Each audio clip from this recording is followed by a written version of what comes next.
Hello everyone. सो अभी हम देख रहे हैं डिस्ट्रक्टिव इंटरफेरेंस।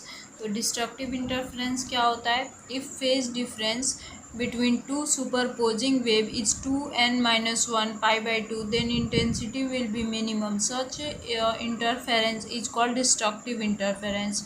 इसमें जो डिस्ट्रक्टिव इंटरफेरेंस मिनिमम आता है। तो यहाँ पे बोल रहा है कि जो फेज डिफरेंस है दो सुपरपोजिंग वेव का वो 2n-1 इंटू π/2 हो जाएगा। तो जो इंटेंसिटी है वो मिनिमम होगा और इस इंटरफेरेंस को हम लोग डिस्ट्रक्टिव इंटरफेरेंस बोलते हैं।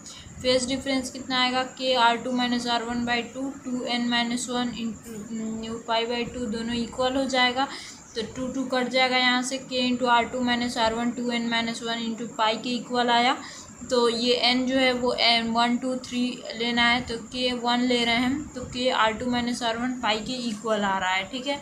अब i जो है वो i0 cos स्क्वायर k(r2-r1/2) के इक्वल है। i जो है i0 cos स्क्वायर π/2 के इक्वल है। तो i0 इंटू जीरो, i0 यहाँ पे जीरो आ गया। ये r2-r1 था। This difference is called path difference. This distance, ये जो डिस्टेंस है इसको हम लोग पाथ डिस्टेंस बोलते हैं। Now in term of path difference के टर्म में कंस्ट्रक्टिव में क्या है यहाँ पे देखिए, k/2 r2-r1 n पाई आया, 2n 2 लैम्डा इंटू r2-r1 के n पाई आया, 2 कट जाएगा, पाई कट जाएगा यहाँ से।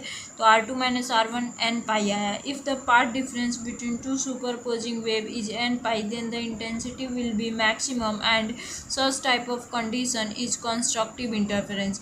अगर जो पाथ डिफरेंस जो है दो सुपरपोजिंग वेव का वो n पाई के इक्वल आ रहा है, जो कि यहाँ पे n पाई के इक्वल आया, तो ये जो इंटेंसिटी है ये मैक्सिमम होगा और इस टाइप के कंडीशन को हम कंस्ट्रक्टिव इंटरफेरेंस बोलेंगे। ठीक है। और डिस्ट्रक्टिव का क्या है इसे भी देख लेते हैं। तो डिस्ट्रक्टिव कब बोलेंगे? k(r2-r1 2n-1 इंटू पाई आया, 2 pi r2-r1 2n-1 into pi, r2-r1 2n-1 into पाई/2।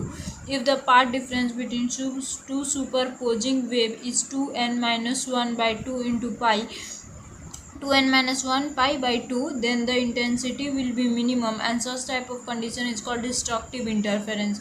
अगर जो पाथ डिफरेंस है दो सुपरपोजिंग वेव का वो 2n-1/2 है, 2n-1 इंटू π/2 है, तो जो इंटेंसिटी होगा वो मिनिमम होगा और इस टाइप के कंडीशन को हम डिस्ट्रक्टिव इंटरफेरेंस बोलेंगे। ठीक है।